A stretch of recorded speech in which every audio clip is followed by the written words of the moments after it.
In this video, I'll be talking about an art series journal. It's a concept that I brought up in the first update of the paintings that I'm doing for Anne Livingston's art series painting challenge. And I'll talk about the different aspects of what is an art series journal, how to set it up, what key elements to include, and how it's helping me in creating a cohesive body of work for the art series challenge.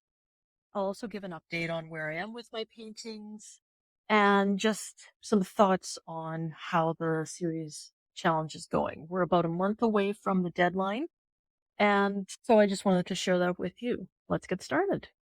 Hi, I'm Kim. I'm a 52-year-old Gen Xer, and I'm using my art history and marketing background to create an art business, as well as a YouTube channel for people in their 40s, 50s, 60s, and beyond so that they can find inspiration from each other and take a chance on their art. So if you're new here, welcome. I'm so glad that you're here. And if you're returning, I'm so glad to see you again.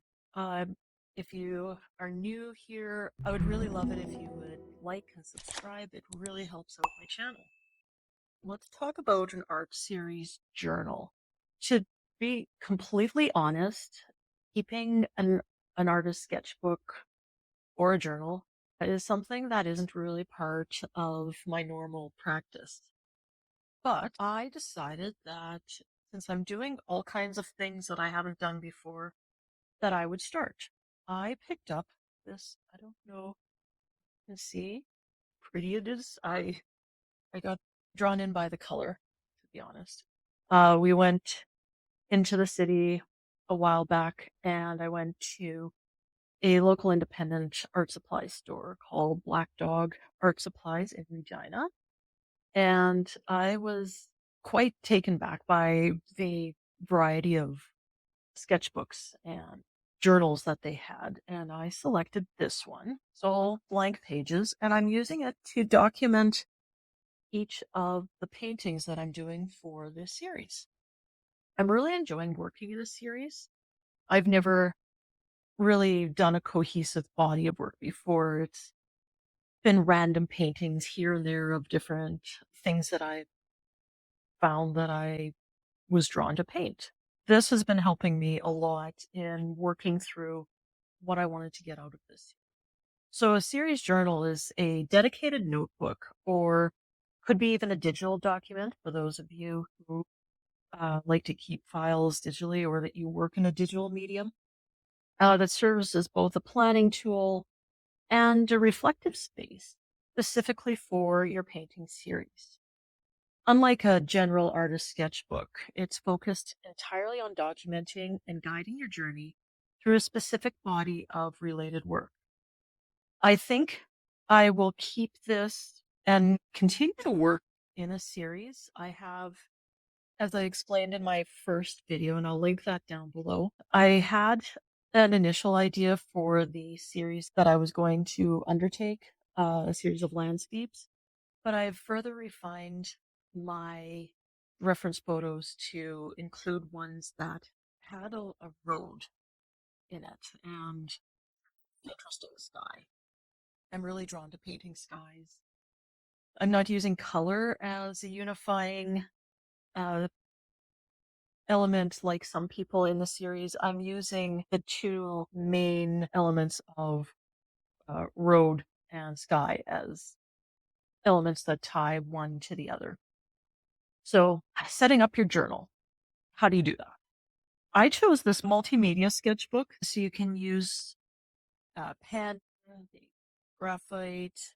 Uh, it's supposed to be good for watercolor too. I've been putting little swatches of the background color. Each of the canvases that I've done are toned with a different color. You can create sections for your initial inspiration and reference photos. You can do series goals and parameters. You can do individual piece planning, technical notes, reflection spaces, basically whatever works best for you and your art making practice. So what are some key elements to include? For visual planning, I have a sketch of my reference photo.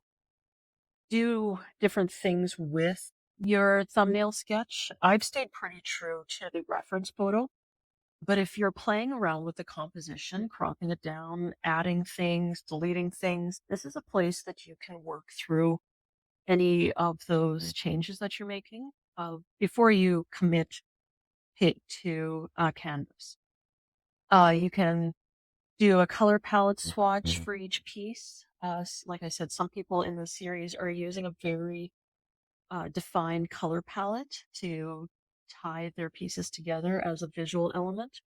I've kept the colors pretty open. You can include your reference photos or any inspirational images. You could this when you're planning out your series, you could make it like a mood board or a inspiration board kind of thing. You can do quick studies, exploring different approaches, but I've kept it pretty simple. I have my little sketch that I did in graphite and then colored in with my watercolor pencils. And I kept the size of the sketch to be the same proportions as my paintings. I'm doing 16 by 20-inch paintings, so it's a 4 by 5 aspect ratio. So I have 4 by 5-inch rectangles that I'm drawing on. You can do technical documentation. So you can write down the exact materials used, brands, colors, mediums, so that if you're maybe taking a break from a series and coming back to it later, that you're not starting from scratch trying to remember what you did. You can do step-by-step process notes. You can do basically an entry for each time you sit down to paint and keep records like that. Mixing formulas for specific colors, which I've done here. I was having some issues with my third painting, and I've made some notes on specific color mixes to get the colors that I need. You can do techniques attempted in the result. If you're doing a lot of experimentation, doing different processes that you've never done before, it might be a good idea to make notes, just how successful things are, and solutions to technical problems that you've encountered. Um, there's been a lot of learning that I've done working through this series. Uh, what appeals to me in terms of subject matter, but really what I've been using this for is a reflective practice. I've basically, for each entry, I have the date that I've started it, and I'm recording the challenges and successes that I've encountered. I've been taking notes as I've painted and after I've finished a painting while things are fresh in my mind. One thing that I've also been working in are emotional responses to different approaches and to subject matters because a lot of the photos that I have are landscapes, but they're not really inhabited landscapes. There's vehicles on the road, there's power lines. There's not any life forms really in these landscapes. So for the painting that I've started behind me here, I wrote that I'm intrigued by the interplay of the natural versus the man-made. All of these paintings have a glimpse of humanity and they evoke liminal space.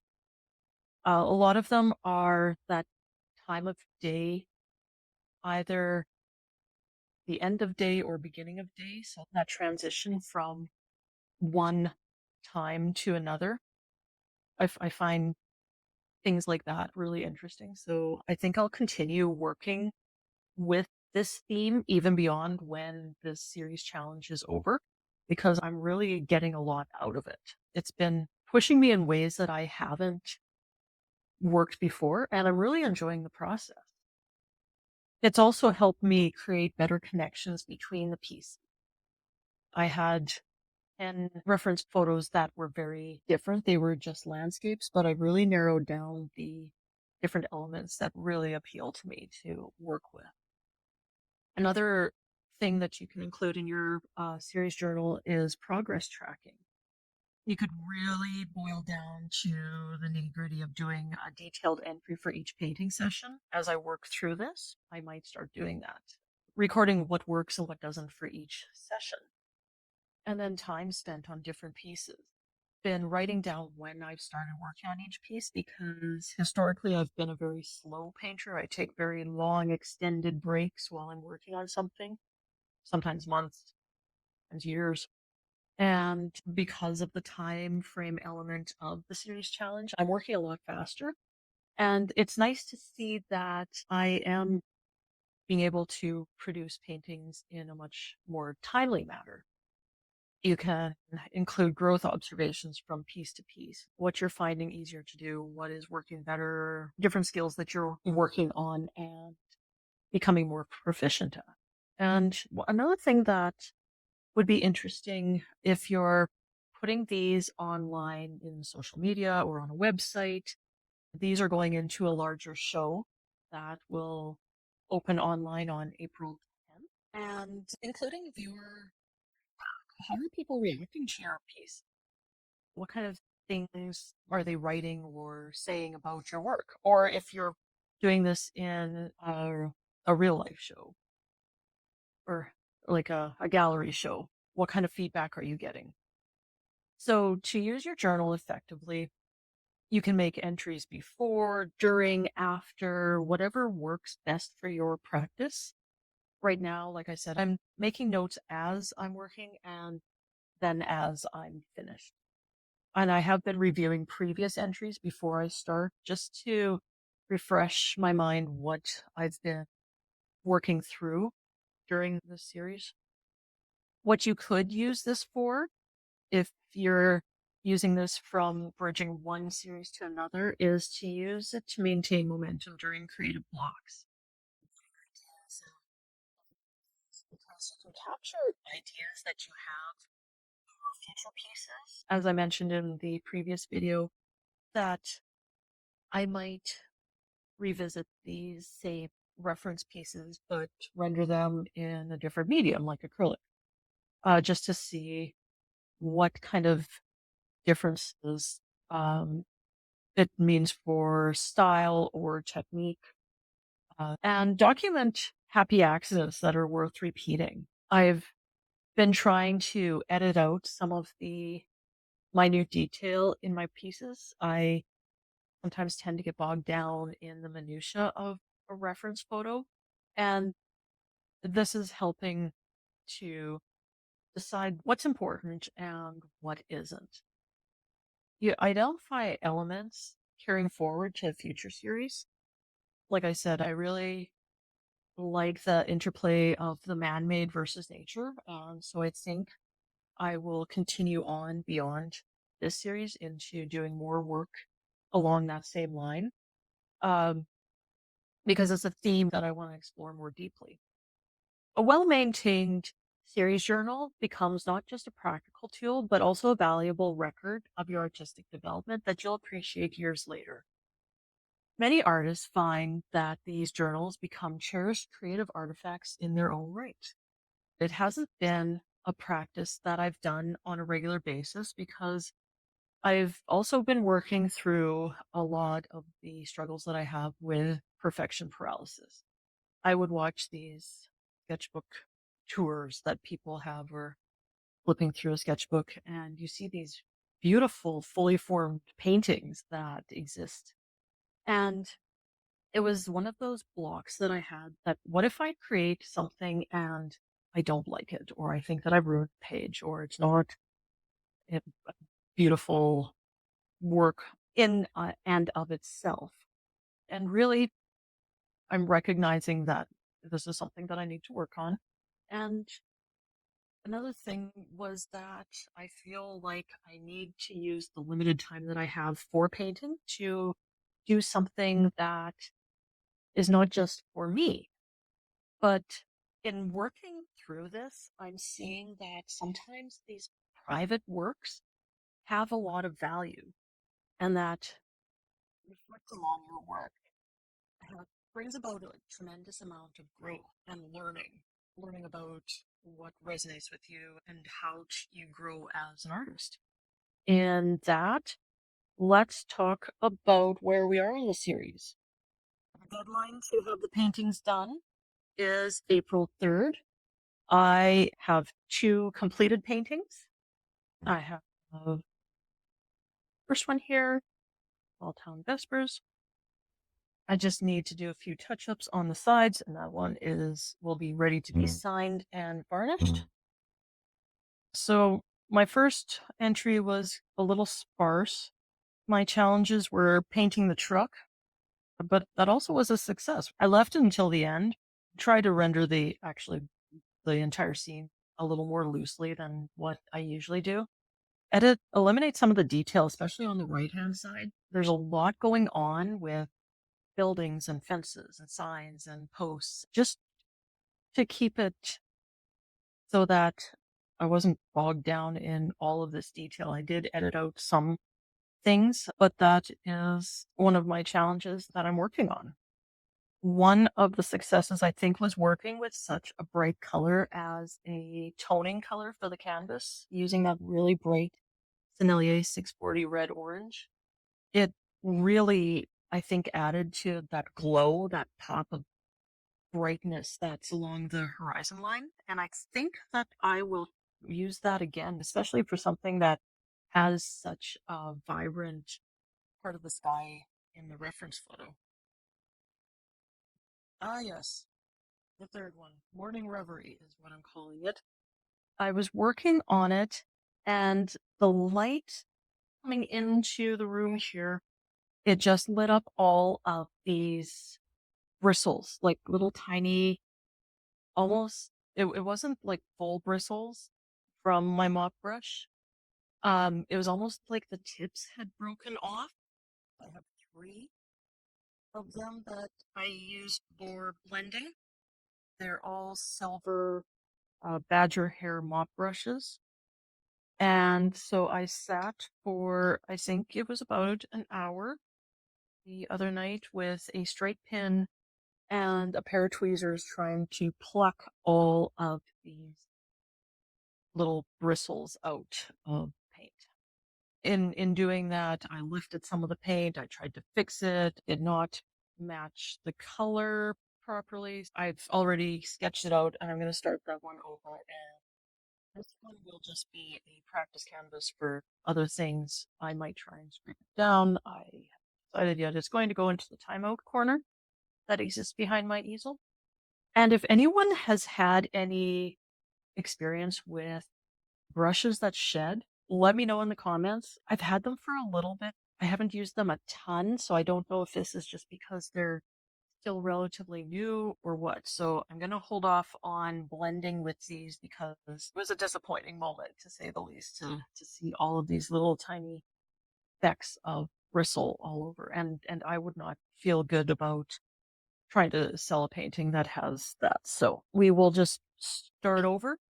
And in terms of selling paintings, I will be working on a website, getting that up and running before the April 3rd deadline. So I have a little bit of work to do.